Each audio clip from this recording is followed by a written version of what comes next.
Asierrek arropa denda batean egingo du lan.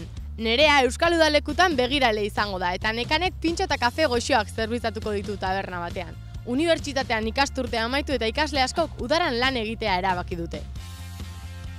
Ni Nerea Lopez naiz, Euskal Udalekutako kidia, bereziki goñikidia, eta udan bertara juten naiz hezitzaile modun, eta hortzen pasatzen ditu uztaileko 10 egun.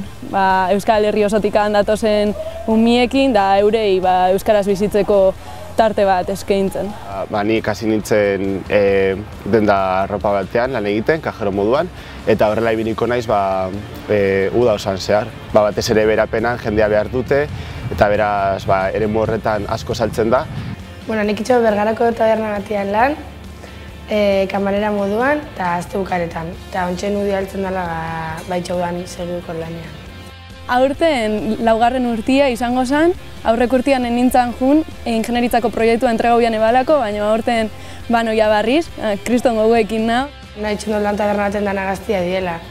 Orduan azkenean nago lanien, baina baitxano gaztiekin, jende gaztiekin eta ondo pasatzen dut. Gehienetan, udan lan egitearen arrazoi nagusia dirua lortzea da. Azkenean guk ikasleak gara eta uda aprobetxatu behar dugu lan egiteko, ze bestela ezinezkoa da ikasketak eta lana konpaginatzea. Eta batez ere hurrengo lauhilekoa Erasmusera jungo naiz, beraz horretako dirua behar dut. Eta aukera ona da udan diru hori lortzea eta gero han gastatzea. Belgikara goiaz, orduan diru bastante gastauko gula uste dut. Eta ez nahi bez nire gurasoek dana ordaintzia eta aparte nire bai sentitzeko ondo nire buruakin. Dena dela, badago musutruk udan lan egiteko prest dagoena ere.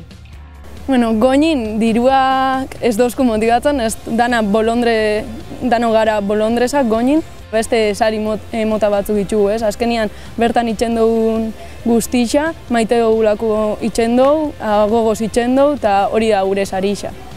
Ikasturtea bukatu eta lanean hastea esfortzu handia da. Hala ere, animoso agertu dira ikasleak. Zoan zehar sare kurtsuan, sare ikasten eta klasian, eta gero nahi dozu udia heltzia joteko playara edo zure lagunekin egoteko edo jorra botatzeko beste herrizetan. Azkenean da zuzarela lanean eta zure lagun dana dure playan. Bihar arratsaldean turno bat dauka eta nahiko nuke turno hori ez ukitzea eta lagunekin zerbait hartzea edo, baina azkenean gauza batzuk utzi behar dituzu beste gauza batzuk lortzeko. Hizkuntza ez formala da eta azkenean oso ondo pasatzen du da antzerkixak, mendibilaldixak, jokuak, jaixa bai antola bitzen ditugu. Nik beti esaten dut, lan itxia esperientzia positiboa dela. Azkenean ikasten zoiaz, esperientzia zoaz lortzen arlo desberdinetan eta hori, azkenean bukaeran hori rekompensa edo zozeira azten dozu, ez?